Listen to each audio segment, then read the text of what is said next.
Communiqué. Le transport du pétrole brut nigérien, le MELEC, via la République du Bénin pour l'export est encadré par 3 accords principaux. Il s'agit de l'accord bilatéral entre la République du Niger et la République du Bénin relative à la construction de l'exploitation d'un système de transport des hydrocarbures par pipeline du 23 janvier 2019. L'accord de gouvernement hôte relatif à la construction et à l'exploitation d'un système de transport des hydrocarbures par pipeline entre la République du Bénin et la West African Oil Pipeline Benin Company du 5 août 2019. Et la convention de transport entre la République du Niger et la West African Oil Pipeline Niger Company relative au système de transport des hydrocarbures par canalisation Niger-Bénin. Projet Pipeline Export Niger-Bénin, PENB, du 15 septembre 2019. Ces accords qui encadrent le système de transport des hydrocarbures entre le Niger et le Bénin n'ouvrent nulle part le blocage, pour quelque motif que ce soit, du fonctionnement régulier du système de transport. Aucune circonstance n'est reconnue à une partie prenante à ce contrat d'entraver ce transport. Même un éventuel conflit entre le Niger et le Bénin ne saurait de droit justifier une entrave au fonctionnement du système de transport. C'est dire qu'aucun lien ne peut être fait entre la fermeture par le Niger pour raison de sécurité de sa frontière avec le Bénin et le fonctionnement régulier du système de transport des hydrocarbures par pipeline entre le Niger et le Bénin. Ainsi, dispose l'article 22.4 des conventions signées par les deux pays avec WAPCO. Mais, que constatons-nous? Depuis le 26 juillet 2023, date de l'avènement du Conseil national pour la sauvegarde de la patrie, CNSP, le président Patrice Talon multiplie les violations des accords que son pays a souscrits en usant des subterfuges, discréditant sa signature, renforçant ainsi les très mauvais préjugés distillés par les ennemis de l'Afrique sur le non-respect des engagements librement pris. Alors que le premier navire devant charger le brut nigérien à partir de la plateforme de Sémé était annoncé pour le 16 mai 2024, le président Patrice Talon a fait convoquer l'administration de WAPCO Bénin pour lui notifier l'interdiction d'entrer dans les eaux territoriales béninoises.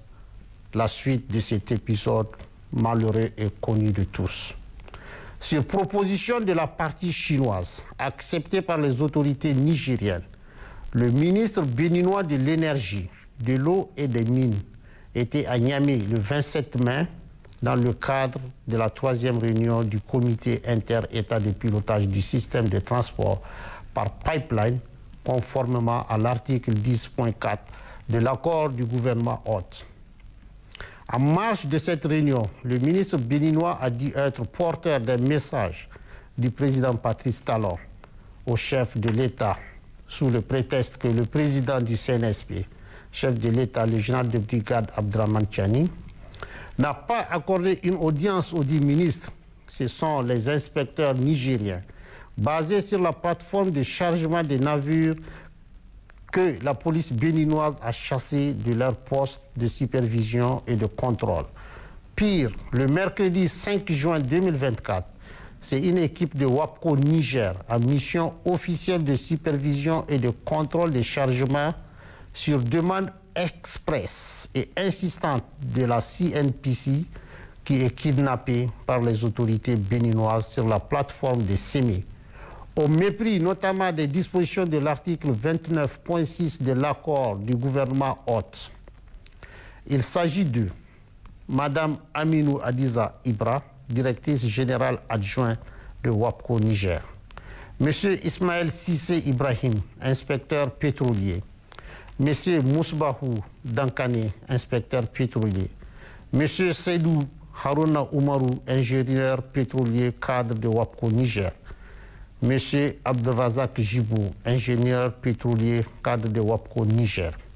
Il convient de souligner que les 3 premiers ont été précédemment mis à la disposition de WAPCO Niger par le ministère du Pétrole.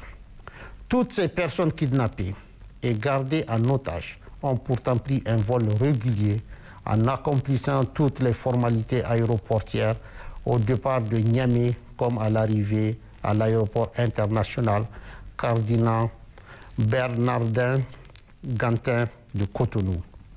C'est par un communiqué de presse du procureur spécial près la Cour de répression des infractions économiques et du terrorisme de Cotonou en date du 6 juin 2024 que le monde entier a appris avec stupeur que ce kidnapping suivi de prise d'otages serait justifié par une prétendue planification d'actes d'atteinte à la sûreté de l'État du Bénin. Les Nigériens et les Chinois se seraient ainsi associés en terre béninoise pour porter atteinte à la sûreté de l'État du Bénin en sabotant leurs propres biens. Comme vous pouvez le constater aisément, sous l'instigation des puissances étrangères, le président Patrice Talon multiplie les provocations dans la droite ligne de ses agissements hostiles à l'encontre de notre pays. Le Niger, à l'évidence, le président Patrice Talon manœuvre en terrain découvert. Refusant de prendre en compte les impératifs de sécurité nationale du Niger, il ne dit mot des bases abritant les forces françaises subversives de déstabilisation installées au Bénin, le long de notre frontière commune, base à partir desquelles les vrais terroristes formés et équipés par des puissances étrangères mènent des raids meurtriers contre nos forces de défense et de sécurité et nos populations civiles. Les chantages, les manœuvres dilatoires et tout récemment le kidnapping suivi de prise d'otages ne sont en réalité que des pièges usités que le président Patrice Talon utilise aujourd'hui pour pousser le Niger à la faute et donner ainsi un prétexte à ses commanditeurs pour y stopper la conquête de la souveraineté et de l'indépendance du Niger et au-delà des pays membres de l'Alliance des États du Sahel. Conquête que le peuple de nos pays sont déterminés à rendre irréversible avec le soutien de tous les peuples épris de paix et de dignité. En tout état de cause, le Niger entend prendre toutes les dispositions pour obtenir la libération sans condition de ses citoyens pris en otage, défendre ses droits et préserver ses intérêts vitaux. De même, la République du Niger et son peuple tiennent pour seul responsable le président Patrice Talon de toute violation de l'intégrité physique et morale de ses citoyens.